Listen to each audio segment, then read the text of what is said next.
Welcome to Pop Up to Powerhouse, the podcast where side hustles turn pro.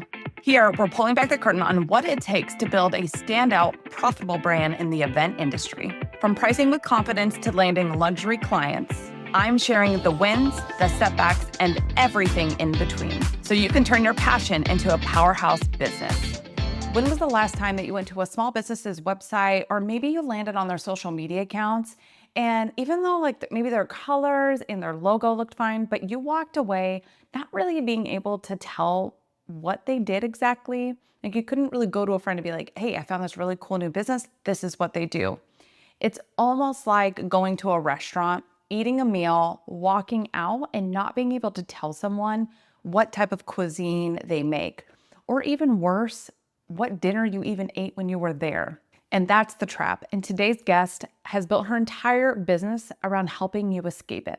My guest today is Bex, founder of Hey Bex Creative House, where she helps creators, small business owners, and what she calls feral founders build what she calls big brand energy. Not polished corporate energy, not blend in with everyone else energy. She helps you build actual magnetic, unshakably you energy in your brand. We're also going to talk about AI and how to use it to enhance and train it to actually sound more like you as opposed to sounding like everyone else who's posting online. We're also going to talk about how to build a brand that actually repels the clients that you don't want to work with and how to attract your ideal dream client. And she actually even talks about dreamiest client, which I had never heard of.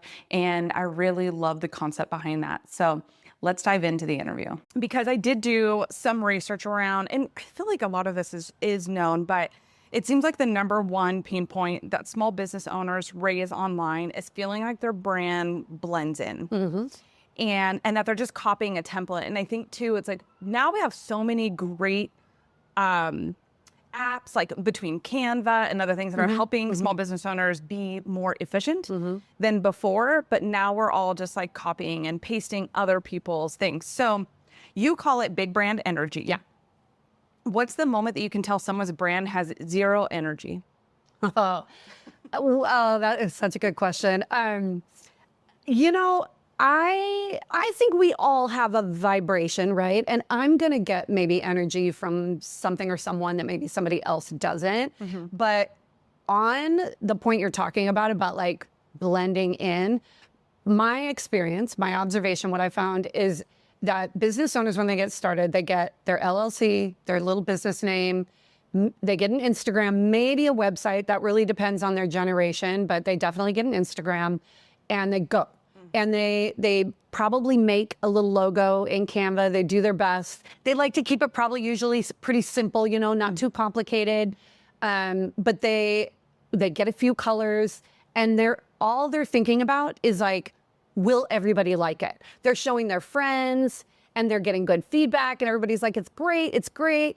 And they just want everyone to like it. And then about 3 years, it usually is about 3 years into it, they look at their brand and they ask themselves, do I like it? Is it doing what I needed to do? Is it getting me the clients that I needed to get me? I feel like because they gain confidence in those 3 years about what they do and who they are, and they've had the battles and they've had the sleepless nights, and they feel more bold. And then they're looking at the brand that they built and they're like, that's not it. It's not me. Yeah. And so I find that vibration is really low in their brand. Especially in their stories, they're like exuberant, colorful, off the cuff, but their brand doesn't display that at all. If there's something in their brand, like the feed or their website, that you would not get the stories energy, that's when I'm really like, this brand is not working for you. That's not who you are. And it's almost like they think like, this is how I need to be in order to be like, professional. Accepted, professional, because they're casting the net really wide on gaining business. And that's another problem, honestly, is we're going to get into that one. A lot of business owners feel like they're beige, and I feel like we've gone through this big beige in minimalist phase. Yeah. And I'm starting to see the shift from that. Yeah. But right, they just become forgettable because everyone looks the same. So Yeah. what do you feel like is actually happening with brands who feel safe instead of magnetic? Is it just like they're being somebody else and not themselves? They want to be accepted. And okay, like if we get really deep in the psychology of that, I think it's very confusing for us as women, especially because as we are raised, our entire messaging is to fit in, fit in, fit in. We wear the same clothes as our friends. We have the same hairstyle as our friends. We have the same language as our friends. We join the same groups as our friends. And it's always about fitting in. And then you get a business license and the business world is like, stand out, stand out, stand out. And we're like, how? Yeah. That's not safe. Standing out and being different isn't emotionally, psychologically safe. Yep. I've been ostracized for being too loud or for being unprofessional or for having tattoos or for whatever it is.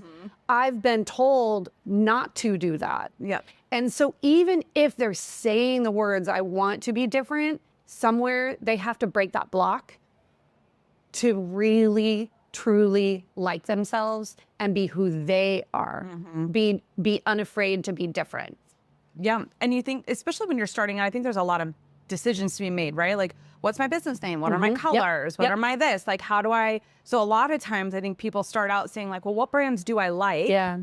And so where's the line between imitation and inspiration? Of actually like, okay, I like these, but how do I find my brand? Yeah. And not just copying another brand.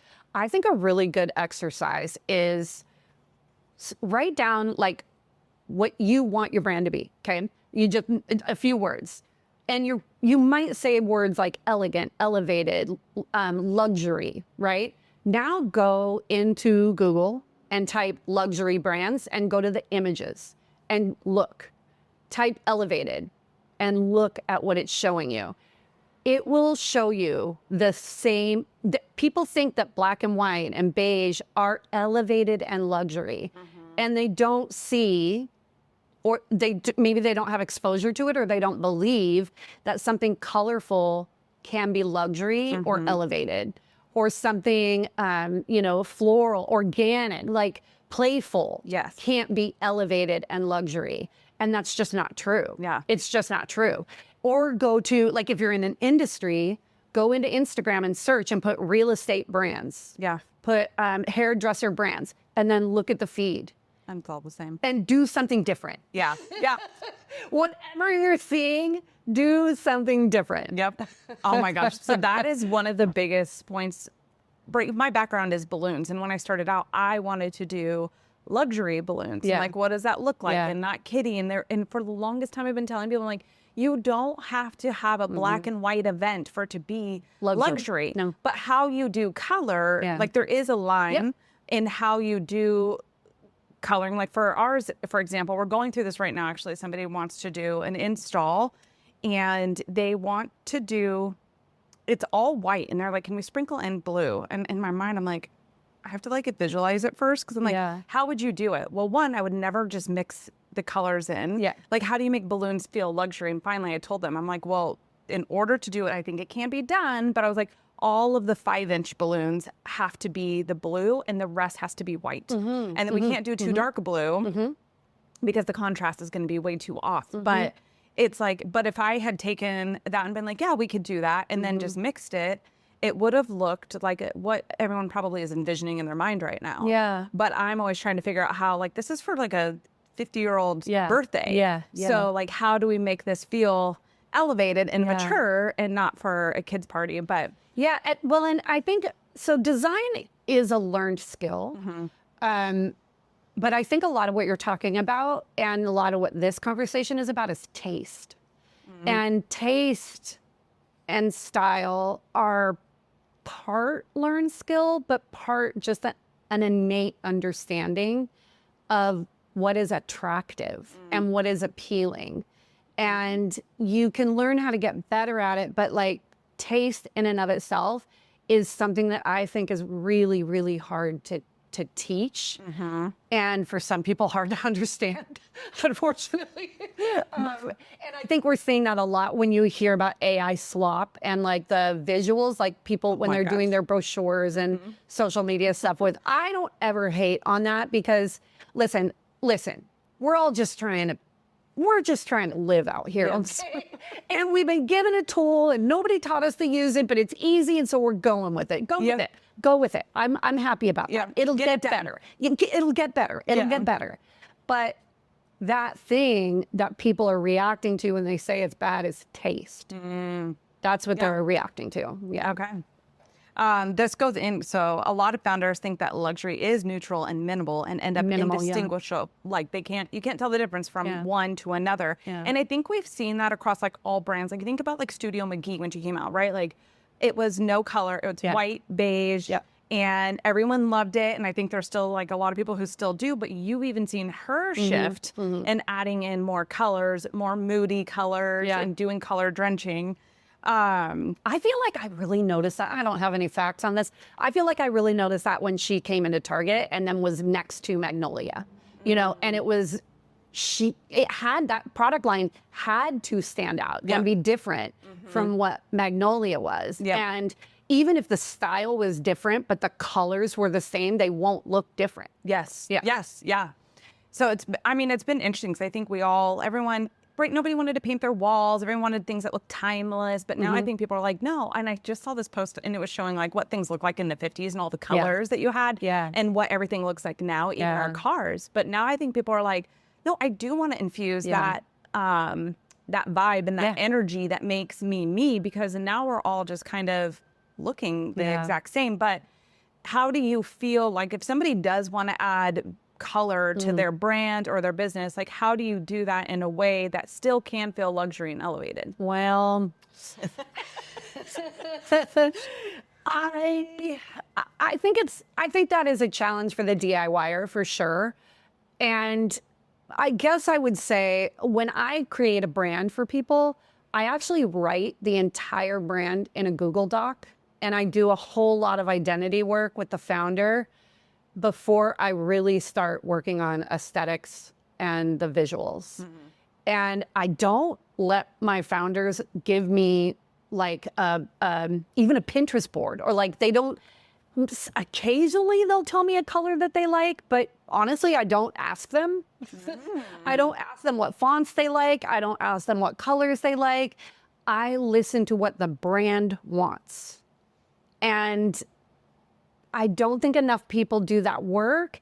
And I think it would be really difficult. Exactly. It's not as fun. You don't get right to the good stuff.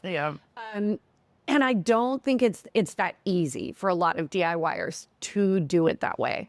So I guess I would say if someone was a DIYer and they wanted to infuse more color, I would say two things. Number one, focus on being different over being better.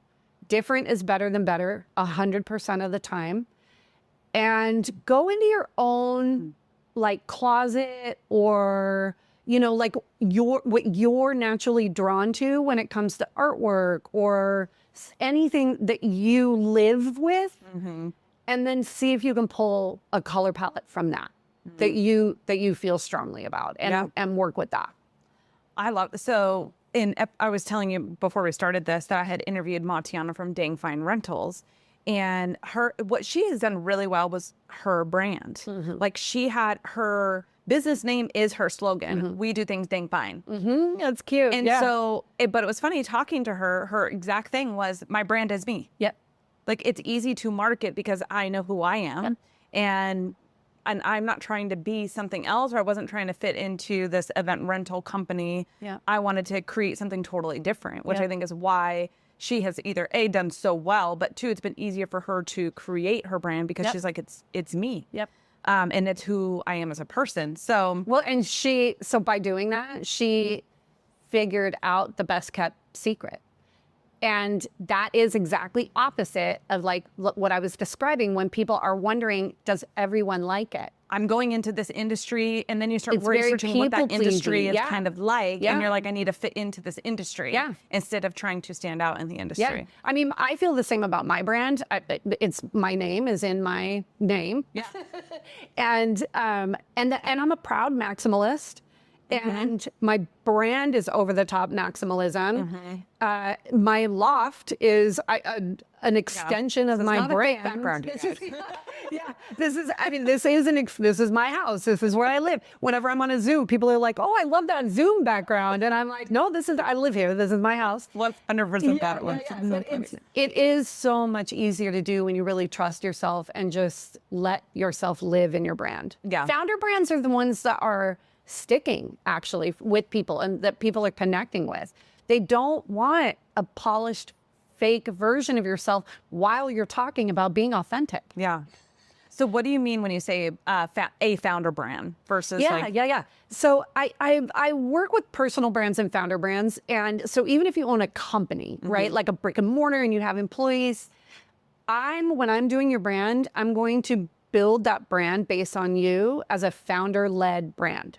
Okay. And that means I'm going to do a ton of identity work with the founder because that founder built that business. And so under it all, even if they don't want to be the face, they should be, but even if they don't want to be the face, what they value, what they trust, what they repel in that business, it all came from that founder. And so we want to find how we got there with this business. It came from her. Yeah. And so I build the entire brand on her. Even if she wants to exit, we can build it so that we can exit it. That's fine. But it's going to be built on a human. It's going to be built on the person who founded it. Which almost seems more, it's scary. Yeah. Because you're exposing yourself more. And it's funny you say that because I think that I have to some degree I think that's why my balloons have done so well, was because I did know I wanted to do luxury, but I finally kind of outed myself in the last episode. I was like, I am a balloon snob. I don't like all balloons. And I think I've been really afraid to say that, like it was a bad thing. Yeah. And I'm like, doesn't mean that there's not a place for every type of balloon artistry that was out there, but there are just certain ones that I will and I will not do. And I was like that from the beginning. Like, no, I will not build you a cupcake. Like, that's not what I do. That doesn't mean that it's bad. Yep. It's just not what I prefer. But I have always kind of taken that. I was like, you're kind of a snob. And I was like, I'm just going to embrace it. Yeah. Like, I am. Yeah, like, I mean, a different taste, right? I love I love it. Go with snob, go with that feeling. But what we're really talking about is discretion. And having discretion is a positive quality. If you are someone who likes everything all the time, why would I pay you to do anything for me? I don't trust that you will that you will have the taste, or that you'll be able to hone in on what I do. You're not a specialist. Yeah. You're just like accepting all the things. Yep. So I'm not an all-you-can-eat buffet girl. I'm not going there. I'm going to pick a place that has something I want. That's how I want to be treated. Yeah. So it's discretion is a positive thing to have. I love that. Okay. So a lot of people feel, we kind of started this, that their logo and their colors is what creates their brand. Yeah. But really, we skip over the voice in the tone of our brands. So why does your voice do more work than what visuals will do? Well, okay, number one, most of us are promoting our businesses for the most part on Instagram. And you are not posting your logo on every post. It's only if somebody goes to your website that they might see the logo up in the header. Yeah. But people aren't really coming into contact with your logo on a daily basis. But when I build brands, I build on 6 components. And that is your vibe, your values, your viewpoint, your vision, your voice, and your visuals. Voice and visuals come after all of that for a reason. You have to understand what vibe you want to put out. You have to really know what you hold dear. You have to have a viewpoint. You have to have a very, very strong point of view. You have to have an idea where you want this brand to go. And then that's what the voice becomes. The voice is talking about all of those things. And I love AI, and anybody who knows me knows that that is part of my business is AI.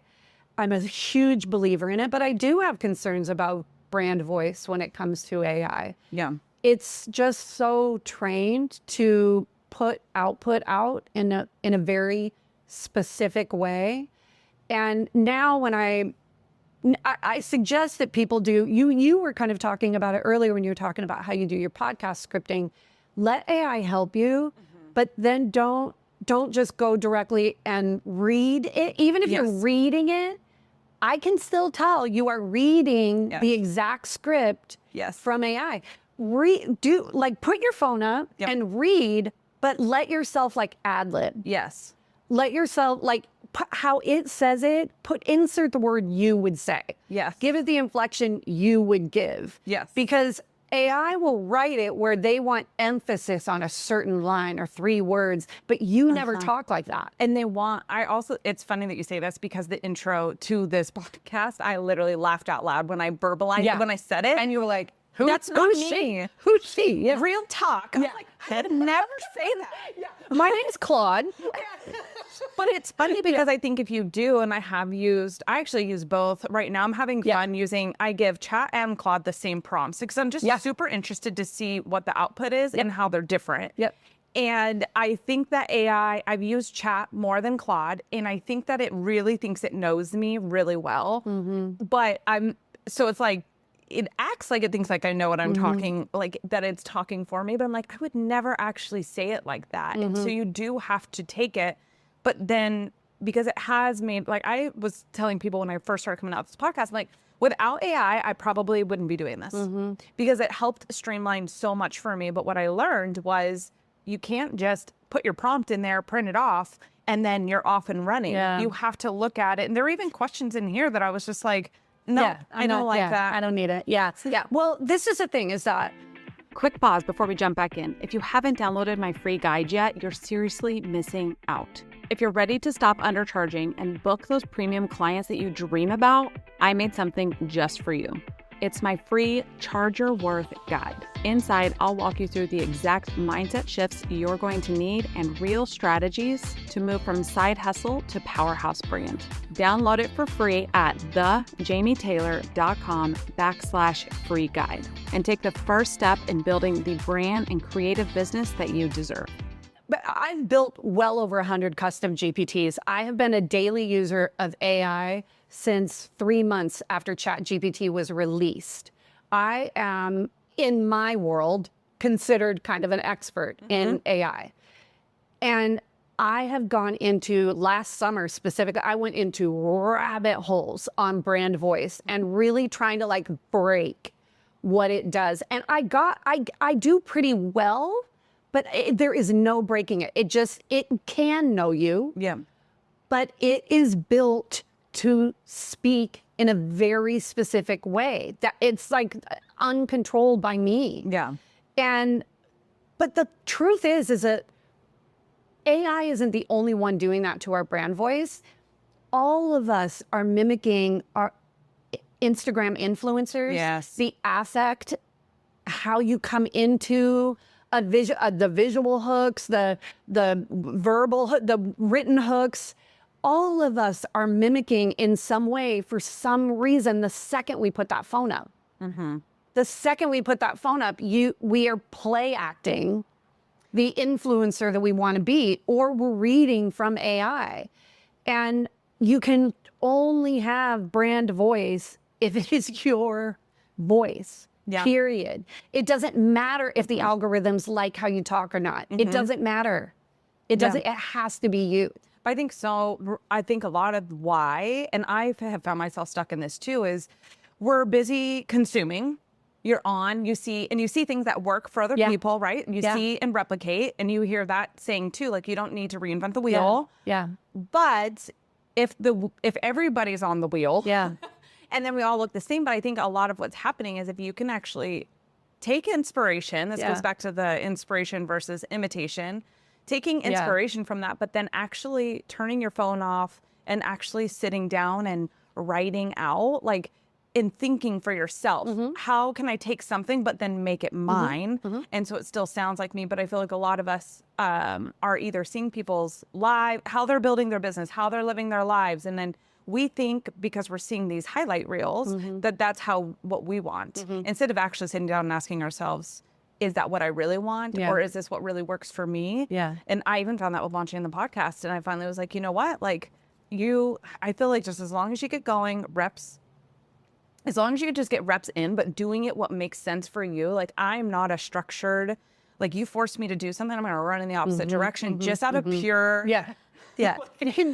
Nobody puts baby in a corner. No, nobody forces me like that. And I finally realized that was like, if you put a schedule on me, I naturally want it to bounce, but I know that I need to be consistent with what I'm doing. So it's like finding the fine What works line. for you. Yeah.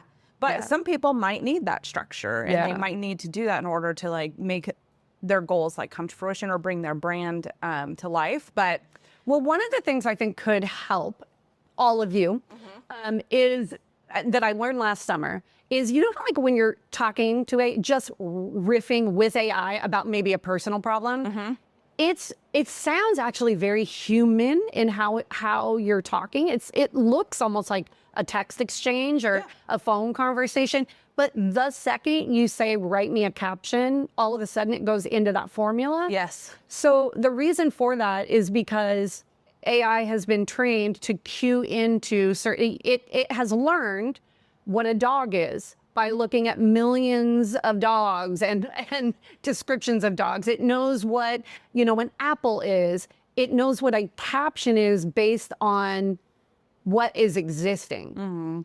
So avoid using the word, write me a caption or write me an email, because it will default to studied frameworks on captions and emails and all of those things. So now what I say is, hey, I have a friend who's having this problem, and I'm going to meet with her later today.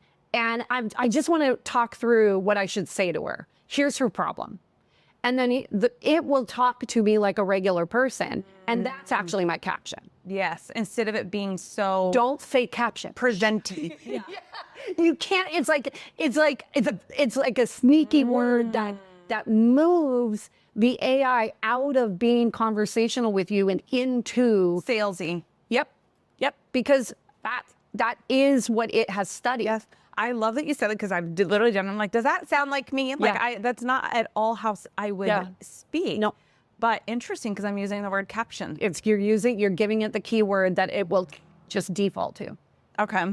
If someone outside of hiring you, if someone were like is already in business, such like as myself, right? I have a brand, I kind of have my voice, I kind of have an idea, but I've never really sat down and figured out really like what that was. Like, how would somebody start to say, okay, like I need to actually figure out like what my brand is and where my voice is and how to stand out? So how could somebody start to identify, or do you have questions, some high level things that they could like ask themselves? Yeah, no, I love this. So number one, understanding what a brand is even the experts don't agree on how to explain it. But ultimately what it is the perception that others have of your business.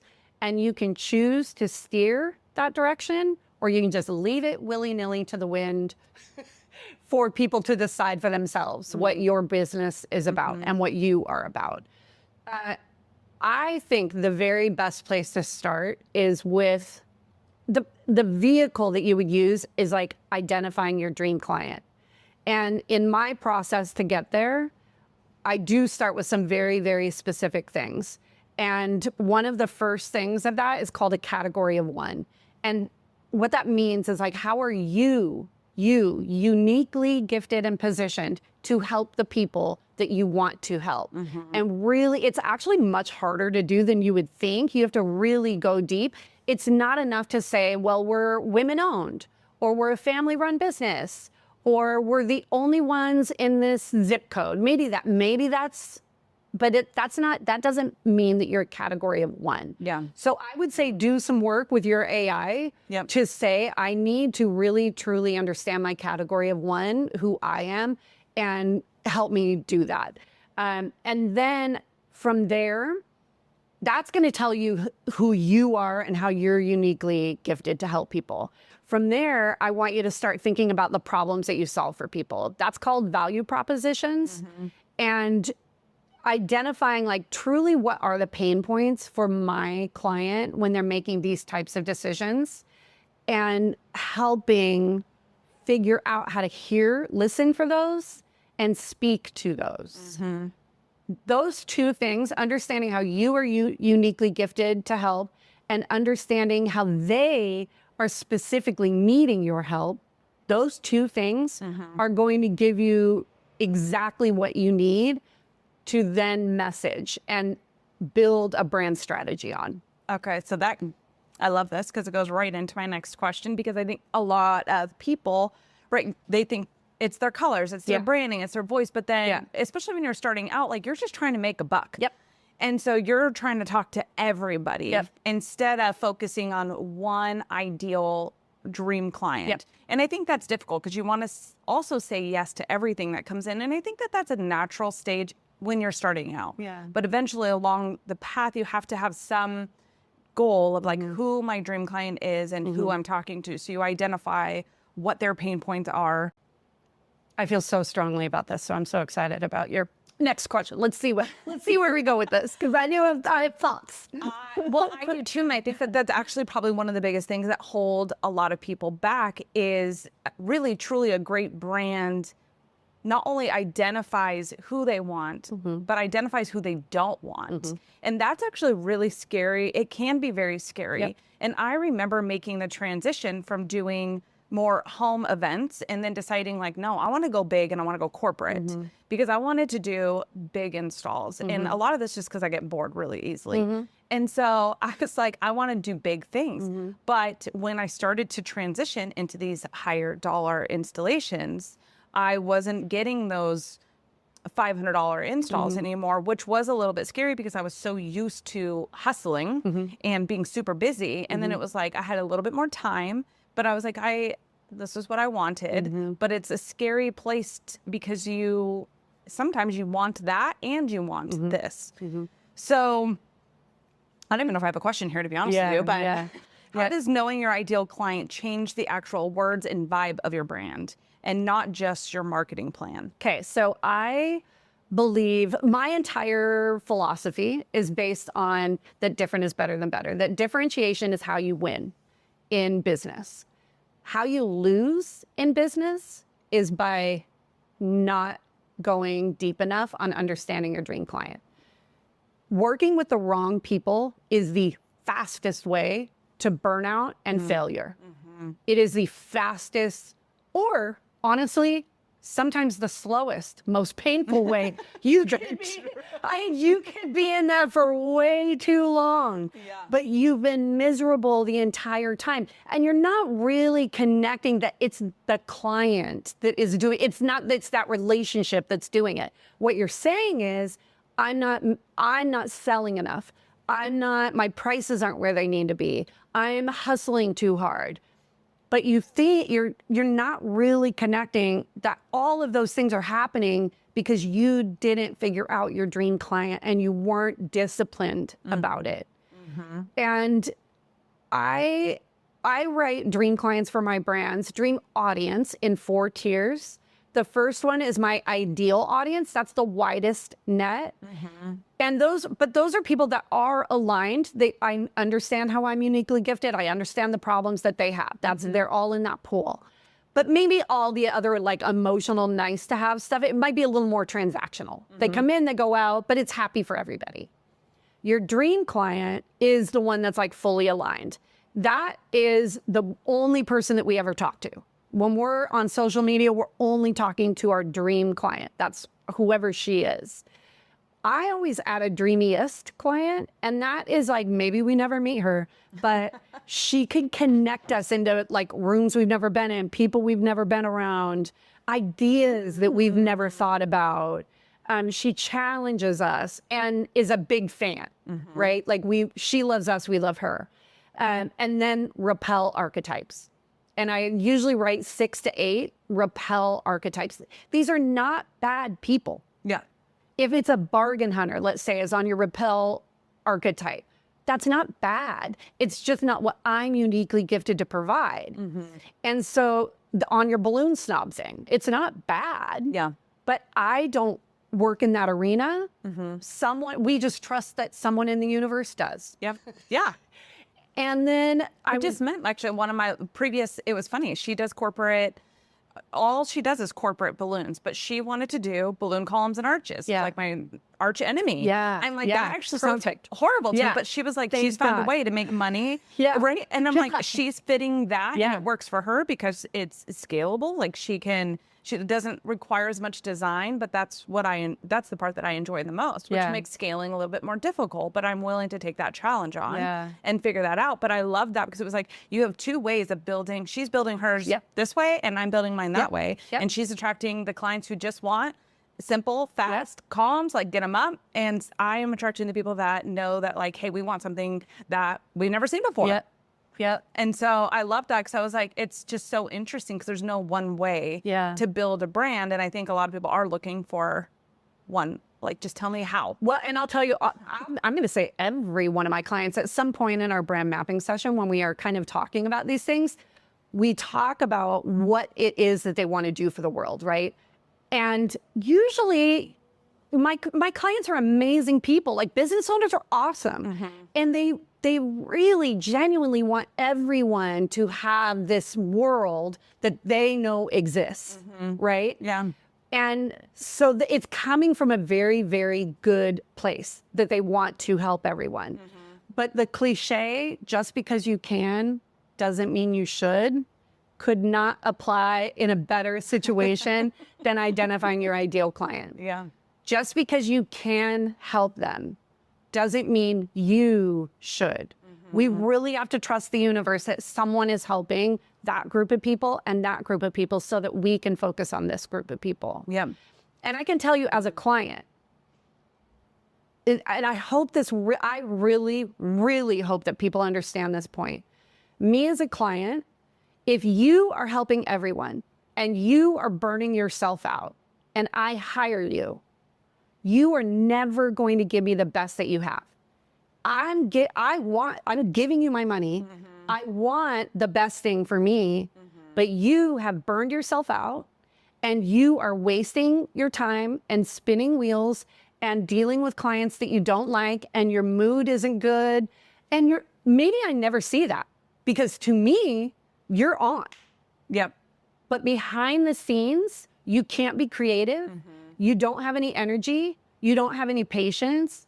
And so whatever it is that you produce for me will never be as good as it could have been if you had taken care of yourself. Yeah. And you can only take that's care of yourself powerful. if you surround yourself with dream clients, dream business, coworkers, Yep. colleagues. Yeah. That's it. Oh my gosh. It's the only way. That one's huge. Like Yeah. finding like the right team. All the people, be selective, have discernment. Yeah. Yes. We talked a little bit about, we have talked about AI, but I feel like the fear, and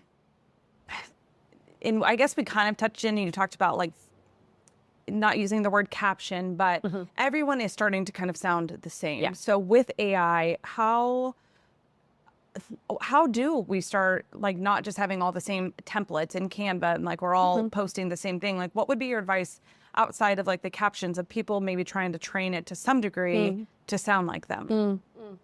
So, Could you train custom? yeah, I do. But I don't rely on it writing things for me all the time. Like there are some things that they aren't very high stakes, you know? And so sure, go ahead and write this thing for me and then I'll just put it out. But I feel like how I speak on Instagram or, a lot of my, I do like this newsletter, Be the Brand. some email stuff. I do feel like those are high stakes. My storytelling is a high stakes thing because that's how I'm building relationships. So I think most people are using AI in what I would call downstream use. So they've already decided what they want or what they need, and then they go to AI and say, write this for me. I prefer to use AI in what I call upstream use. And that means there's some ambiguity. I'm undecided on things. And I'm chatting with it and letting it help me understand Brainstorm. myself. Yeah. Brainstorm things. But you're Understand what still is my point. Like what I feel like I'm making a point here, but I don't really know if I'm making a point here, and letting it help me have that conversation. And then that usually will be enough to give me what I need to say so that I can just say it. I don't need the script at that point. Yeah. Because I've had this long dialogue and now it's more clear to me what I want to say. Yeah. So that's one thing. The other thing that I would say is there are tools like Granola and Whisper Flow that will record you as you talk. Use those more and have that. Now you have transcripts of how you talk, the words you say that you can use to train AI on how you talk. So even if you're just shooting the shit with a friend, Yeah. turn on Granola and let it record the conversation for you, as long as it's fine with you and your friend, you know. Yeah. But so that it's listening to you just talk organically and understanding you better. Yeah. Okay. It's funny because I talked about, I went to this podcasting networking event and I just got done doing this pivot series about COVID and how it was the hardest fucking time in my business life and like rebuilding myself and my mindset and all these things. But in the episode itself, because I was being very open about it, and it was a really hard time. So I think I was a little bit heavier on the topic. But when I was at Podcasters Northwest, I was like explaining it to somebody and saying it in like because I was having a conversation with somebody, like I was more upbeat, I was funny about it. And I kept telling them, I'm like, I actually am funny, but I haven't yet figured out how to be more like animated and funny when the camera is rolling. Yeah. And so it would be interesting to like take that granola, like record and put it in there and see. And I used to type in like Claude and chat so much because they're like part of the texting era. Yeah. And I remember telling my friends, like, I will never text you like conversations. Yeah. And then eventually was like, you don't even like call people on the phone. Yeah. And then, so that's what I did in chat. And then one of my friends was like, do you talk to it? And I was like, no. Yeah. And then that was probably, gosh, just this last winter. And she was like, start talking to it, it'll change your. I almost only talk to it. Yes. And it's so I much use Whisper easier. Flow, I use Whisper Flow, but I almost only talk to it. Yeah. Okay. Yeah. What would you say to somebody who's like scared of using AI and it just kind of flattening their personality and not really? That's limited thinking, I guess, is my first thing that I would say. I guess I'm not trying to convince the AI hater to like AI. Yeah. When we talk about ideal client, actually, that's one thing that I had to work out. Is where do I come into a person's journey on this topic? And on the topic of AI, I've already decided the people that are before adoption, I'm not even talking to. I'm not trying to convince them to use it. But I do understand people worrying that it will take creativity. And then to that, I would just say, do not use it for that downstream use I'm talking about at all until you're proficient with AI. Only use it to help you brainstorm. Okay. Only use it to help you with big ideas and just watch what it can do. Because I feel like as a lifelong creative, and I am a lifelong creative, it has made me more expansive, more creative, more joyful about creativity, more intellectual about creativity. It's taught me a lot about myself and about the world. And I don't mean AI taught me, I mean having a sparring partner on that level of intelligence has been a game changer for me. Just a game changer. Yeah. Okay, in your branding, you talk about feral founders. Yes. Explain what that even means. I freaking love it. Like, you actually have some of the best, like, little one-liners that I think are amazing. So what is a feral founder? Yeah. So I like to say that I love to work with creatives, disruptors, and dirty little fun havers. And feral, I call them feral founders because I just, listen, I love a polish, right? Like I love a full face, and I think like I love a glam moment, but I also love the messiness that's underneath, those little things that are just undone, that are unhinged. That's what gives life.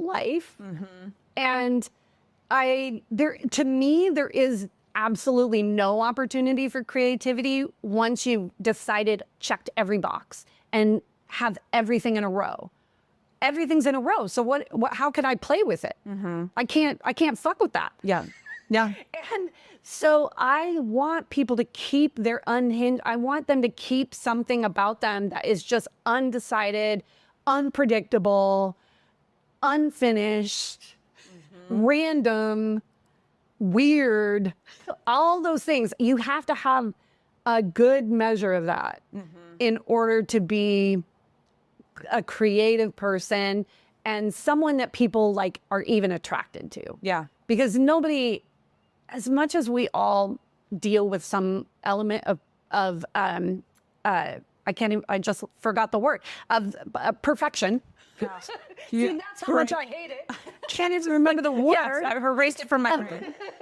As much as we all deal on some level with that, there are zero people out there going, my best friend in the world is so perfect. She's my best friend. Everything she does is, her hair's always in the perfect place, and she always says the exact right thing, and she never does anything wrong, and she never has a problem, and she has the perfect job, and she has the perfect. Zero people like those people. Yes. Yeah. No one likes. So why are you striving to do? Why are we even thinking about it? Do you know what I think is funny though? And I think this goes back to AI, where I feel like we're starting to see that movement. And I think millennials versus Gen Z, I think Gen Z are totally okay with showing up with who they are and showing their natural self, even as a founder or an influencer or whatever they are, where we were taught to be a particular way, sound a particular way as the transition into like social media and being more visible online. So, but I think between a generational difference and people being like, well, I don't want to look like everybody else. So Gen Z is like totally fine with looking unprofessional. But then I think AI is going to push that even more forward because everyone is looking, sounding, and looking the same. The only way to stand out is to be your natural self. Yes. Yeah. Well, I'll tell you what, the thing that tripped me out the most about Gen Z on social media was two things. Number one, when I guess like later Gen Xers and millennials, the phone is here. Yeah. Right? And the perfect pose. When Gen Z put the phone here, and you can only see their forehead and up their nose. I was like, I don't know that Gen Z knew how jarring that was. But you know, like when you open your phone and you get that? Yes. Like Gen Z is doing that on purpose and posting it. Yes. And I'm like, well, that's wild. Yes. What is there to learn about, about myself and that? Like, that's crazy. Yes. Right? Oh, and then the other thing that they do that I think is just so counter to what we've all been raised on is they'll just delete their whole feed. They'll post, and like every couple of months they'll archive every post they've ever done. They'll delete their whole thing. So there's nothing, and I'm like, no. People have to have like, we can go back and see our beginning of time. Like, I don't know anybody else does. Go to your Instagram and there's no post. What am I supposed to do with that? There's both of those things just tripped me out. Yeah. But I really am a big believer on like, what can I learn? Like, especially generationally, I think that there are so many things that we can learn. And I do like that they are disrupt. I can't say I like creatives, disruptors, and dirty little fun hours if I don't actually like a disruptor. Yeah. They are disrupting it. Yeah. AI is disrupting it. I freaking love disruption. What is there to learn? Just think about what is there to learn. Yeah. What feels right for me that I could bring in and start changing. Yeah. I love it because I think that we can get it. You can start moving away and almost brings that bar down. And we talked about Jessie Jean at the beginning of this, and I don't really want to go into it, but I think one of the things that like really for me that resonated was like, she just pulled open her phone and started. Yeah. And so I think that for anybody that's wanting to start something or build their brand, it's like, you don't need to have all of your colors and your fonts and your brand voice. It's like, just get started. And then along the way, you're going to start kind of figuring out to some degree, like what you do like and what you don't like. And you don't have to blend in with everybody else or be like, okay, this is what this industry is doing. It's just a natural way for us to want to do that. But I do feel like Gen Z is, I don't want to say lowering the threshold, because I don't think it's necessarily lowering the standard as much as it's making it feel like you don't Shifting need to have all the, you don't need to have all the gear and everything to make it look super polished. Yeah. And I've even thought that with my podcast. And like, when I went to that Podcasters Northwest, the girl was like, I just opened up my phone and I was literally just having a conversation with somebody, and it went, and it was solo in Seattle. And I thought, here I am like buying new lighting and changing the setup, and I don't like it upstairs. I need it downstairs. And I need this. And it's like, no, you just need to turn the camera on and start talking to people and get your brand out there. And I actually love that, because I would say as you are starting out, to me, you don't need to have a logo. You need to have your business name, and that business name needs to be written somehow. And you need to probably have some colors to work with on your website. But when you say, like, when I talk about that 3-year point, and now you know what you like, I'm not talking about now you know what you like as far as logo and colors. I'm talking about now you know what you like about business. About the clients you want to work with, about the places you like to work, about whether, like, a lot of people who do like products, they start out doing all these pop-ups at all these places, and then they're like, I hate that. I actually hate that. I hate doing those, and I'm not going to do those. And well, you don't know that at the beginning. So if you're building a brand on those things, it's not going to work for you anyway. The things you need to know when you're ready to build a brand have nothing to do with colors and logos. So do you prefer to work with a founder or a business that's been in business for a few years? Yeah, only because I just won't waste people's money. So can I build a brand for a brand new business? Sure. Yeah. But that's not a good use of their money, their time, or their energy. They have some things to figure out. They have some things to figure out. And they're going to come back to me in 3 years and need a refresh. And I don't want them to have to do that. So I am actually putting out, they're called semi-custom brand kits that are really just visual identity for a much lower price point that are, just like you can buy it from my website. And then I will adapt that logo and color palette to your name. So at least you have something that's like, you feel like it's professional. Yeah, but I won't waste people's money on that. I won't. We'll switch gears here a little bit and kind of start getting to wrapping things up. I want to do a rapid fire and just ask a few questions. So the first one is, what's a brand rule that you think people should break? Chasing better, chasing best, and people pleasing. That is a complete falsehood. It's just a complete falsehood. Be different. I love that. So you said go Google if you're wanting to start a business, or even if you're in business now, Google and see what comes up, and then write down the words you would use to describe your dream business, and then take those adjectives, those words, and put them in Google. And then do the opposite of what you see. Do the opposite of what you see. I love that. Okay. What's one thing every powerhouse brand gets wrong when they're starting out? That they are appealing to the masses. And I would say the question is funny, because a powerhouse brand, when they first start, I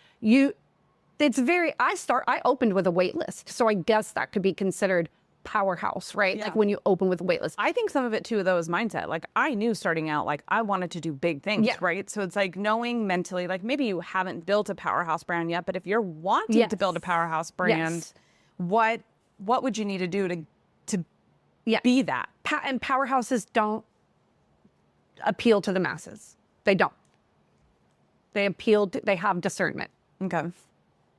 If you could give every new business owner one piece of advice before they build their brand, what would it be? all the things we wish talked I about? could give them a magical, like, I call myself the fairy grandmother. And I wish I could just like do a spell and erase imposter syndrome. Yeah. First of all, it's a construct. It doesn't exist. Yeah. It's not a medical diagnosis of a syndrome. Yeah. Okay. It just isn't. If there was one piece of advice, it would be you have it in you. Yeah. I promise you, you have it in you. You are likable just the way you are. Just be who you are and trust that. Yeah. I love that. And I think it is funny that you say imposter syndrome. And I've heard the other ones, like you don't have imposter syndrome. You're just new at what you're doing. No, you're a human. Yes. And when you do new things, your body has a biological response that is normal. Yes. Yeah. You're uncomfortable. Yes. And your brain is saying things that you can say, oh, well, let me check the facts on that. Guess what, brain? I don't have to worry about that. Thank you so much for trying to come and help me. Yep. But you can step back now. Yeah. Yeah. We can say that to our brains. Yeah. Well, I think it's funny you talk on that because I had, with wanting to start this podcast, required me, like my businesses, it was my boxes and my balloons. That's what it wasn't me. It was me, but it wasn't me that I was posting, right? Well, now it's me. Yeah. And I remember when I started my business, I specifically went to a product-based business, knowing that I felt like it was easier. Yeah. I didn't have to put myself out as much, even though I wasn't. Yeah. And I had a struggle shifting from like, okay, I'm feeling this call, I'm wanting to do this, but I had these fears. And it really was like the fear of being seen and the fear of people not liking me. And finally, it was just like, I've gotten to the point now where I'm like, I don't care. I've actually really enjoyed showing up. Because I do believe, like, when you show people, and this was a previous episode, was like, what if you're not too much? That maybe you hiding yourself, you're actually hiding yourself from finding the people who actually like you. Yeah. And the people that are liking you right now, if you're not being yourself, like, do they even actually like you? You have fans. You do in your life right now before you start a business. There are fans of yours. There are people who like you. The idea that we're going to go out there and there will be people that don't like us, I literally don't understand it. Yes, every day that we wake up, someone in the world doesn't like me, but there are a lot of people who do. And I'm just going to pour into them. Yeah. Yeah. And you're not so unique. This is what I keep telling myself. You're not so unique that nobody else has the same thoughts that you do in that regard, right? Like meaning that you're not alone. Yeah. There are probably like millions of people who have the same fears, thoughts, and goals and desires that you do. Yeah. So I feel like sometimes when you do think of it that way, it makes it like, okay, you're right, because I will find those people because that's who you're trying to find. Yeah. Okay, so before we let everyone go, I know that people are going to want to know like how to find you, how to work with you. So how can people go follow you on Instagram? How can they work with you? Yeah. So my business name is Hey Bex Creative House and my Instagram is heybex.creativehouse. My personal one is Bex the Brand, bex.thebrand. And so you can follow me on Instagram there. And my website is heybex.com. And I have my services all listed out there. I'm super transparent about pricing. I love talking about pricing. And I do two things, really. I have two verticals in my business. One is branding. And like I said, I work on personal and founder branding. And the other is AI. And you can come in through either door and go to the other one if you want to or not. But I have like entry points for both. Yeah. And I freaking love branding. I have a long history of a very high position in corporate. And I loved everything that corporate thinks about and like the structure. But I think small business runs the world. And I am on a mission to radicalize small business owners into believing that they have big brand energy. Just radical. I want them to be like ridiculously unhinged about the confidence they have in their brand. Yeah. Oh, I love that. Thank you so much. Yeah, I'm so excited to sit down. Fun. Yeah, it has been fun. And then, okay, I need to know though, is your name Bex? My name is Rebecca. Yeah, Okay. Rebecca. And I've got my Becky for most of my life. Everybody calls me Becky. I love Bex. But my friend, like I guess the people who like know me best call me Bex. And years ago, a girlfriend of mine started calling me Bexy, Bexy. And that just kind of stuck. And a lot of people call me Bex. And for sure, since I've started my business, everybody calls me Bex. Yeah. No, I love it. Yeah. And the fact that it's like your name too. Like, Yeah. oh gosh, amazing. I love it. All right. Well, thank you so much. Yeah, thank you. This is fun. Yeah. Now, a quick ask. I want to keep bringing you these free educational podcasts so that you can build the event business that you want. You can make that possible by simply sharing this episode with your friend, following us on your favorite platform, and leaving us a review. It takes just a moment, and it makes sure that I can keep bringing you the best quality content so that you can go from pop-up to powerhouse.